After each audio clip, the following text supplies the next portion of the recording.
pam 300 kaki. Tapi di mana biji? Masukkan. Gerak. Saya terus ke tadi. Sekali ni gerak ikut nombor 6 ni. Masuk lagi. Yang lain tengok movement ni.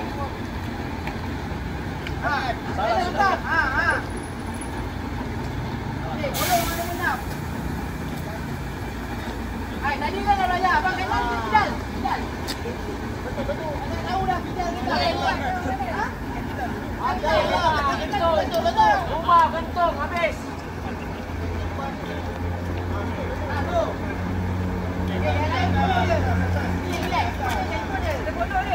Kalau tak tahu dah jadi pintu mana.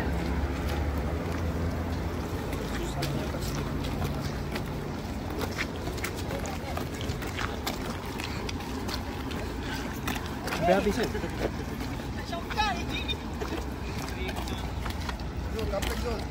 Okey, sebut macam mana? Kebalik. Kebalik. Abang Kidal tak?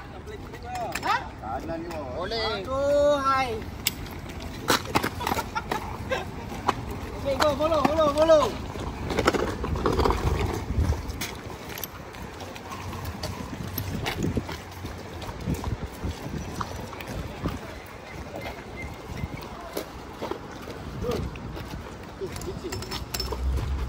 Lagi Dan. Garengan dah bagi.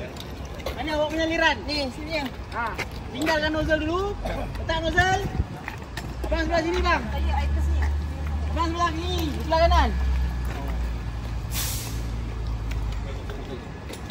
Terbuka dah. Intan sedih.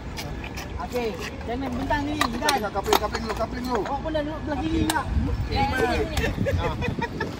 Duduk. Sudah. Jangan situ pegang ni je. Ni. Bentang macam mana bentang? Berdiri dulu. Betul. Betul.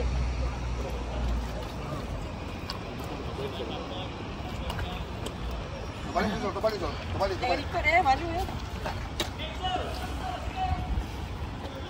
Saya nak tunggu. Ni sebab os kecil masalah dia senang tergelincir. Okey, angkat balik. Keluarkan gelung tu.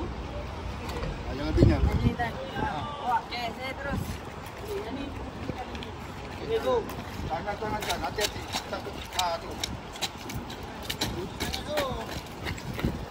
Okey, action dia boleh angkat. Okey, Tan sini. Tan sini. Sini.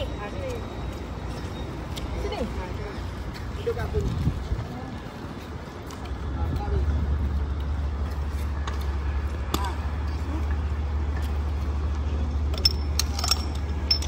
Kalau susah, kan ini dia. Kita bawah. Masuk.